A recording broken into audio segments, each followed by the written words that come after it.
palit pero di yun masakit. Alam mo kung bakit? Ang pangit nung pinalit. Ako ay pinagpalit pero di yan masakit. Alam ko sa sarili ko na ako masigit. Yeah, wait, ako masigit. Nag-aantay kung ano ng next. Ito pa nga pinuta ay masaya. Ano ba nadarama?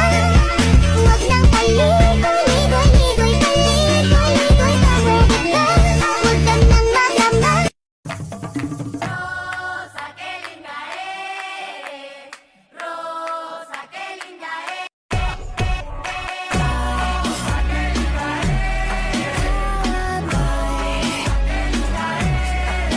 Di ako makauwi.